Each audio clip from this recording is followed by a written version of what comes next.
Hah? Aduh pusing. Pala otak, pala Barbie pusing. Bolak-balik. Maju, mundur. Maju, mundur.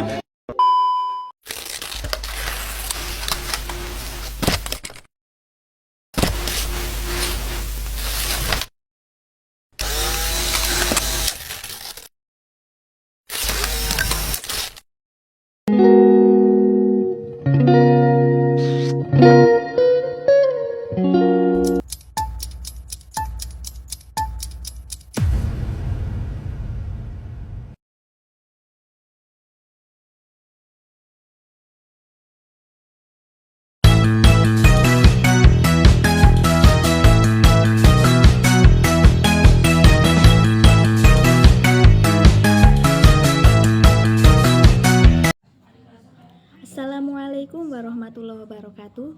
Perkenalkan, nama saya Umi Latifah. Pada kesempatan kali ini saya akan membahas dua topik penting, yaitu pengembangan sistem informasi dan metodologi pengembangannya. Apa itu pengembangan sistem informasi? Pengembangan sistem informasi adalah proses membangun, memodifikasi, atau mengganti sistem informasi yang ada. Tujuannya adalah untuk menciptakan sistem yang lebih efisien, efektif, dan sesuai dengan kebutuhan pengguna.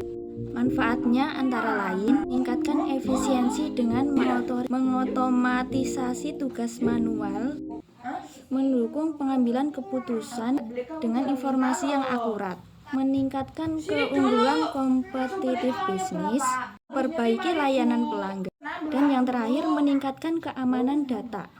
Proses pengembangan sistem biasanya mengikuti siklus yang disebut SDLC, Software Development Cycle. Tahapannya meliputi 1. Perencanaan, 2. Analisis kebutuhan, 3. Perancangan, 4. Implementasi, 5. Pengujian, dan ke-6 pemeliharaan. Metodologi pengembangan sistem. Nah, kalau SDLC adalah apa yang harus dilakukan, maka metodologi adalah bagaimana cara melakukannya. 1. Waterfall atau tradisional, bersifat linear dengan berurutan, fase harus disesuaikan satu persatu, cocok untuk proyek dengan kebutuhan yang jelas dan stabil. Contoh, sistem penggajian dan peraturan pajak yang tetap. 2.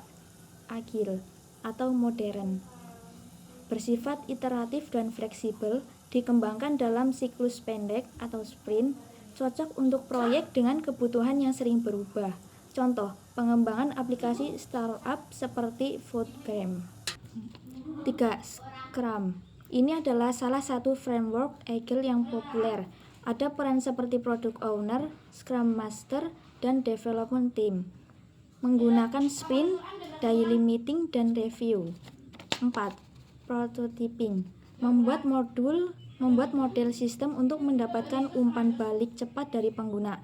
Cocok ketika pengguna tidak yakin dengan kebutuhannya.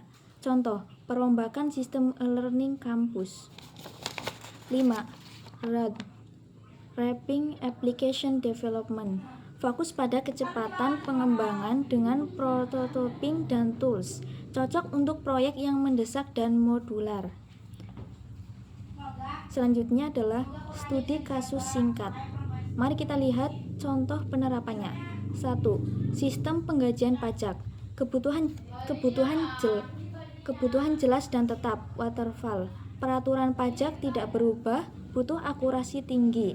2. Aplikasi Foodgram. Kebutuhan tidak pasti, butuh cepat launcher,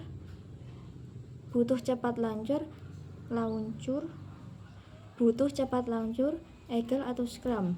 Bisa beradaptasi dengan umpan balik pengguna. 3. Sistem e-learning kampus. Pengguna tidak bisa menjelaskan kebutuhan. Prototyping dengan mockup, mereka bisa memberikan masukan lebih spesifik. Jadi, pengembangan sistem informasi adalah proses yang terstruktur dan pemilihan metodologi sangat bergantung pada jenis proyek, kebutuhan, dan kondisi tim. Kita bisa merancang dan membangun sistem yang tepat guna, efisien, dan sesuai keinginan. Sekian penjelasan singkat tentang pengembangan sistem informasi dan metodologi pengembangan sistem. Terima kasih sudah menonton. Like, subscribe, dan share video ini jika bermanfaat. Assalamualaikum warahmatullahi wabarakatuh. Ngày vô nhà thương, ngày vô nhà anh biết thương. Giây phút em gặp anh là em biết em si tình, tình tình tình tăng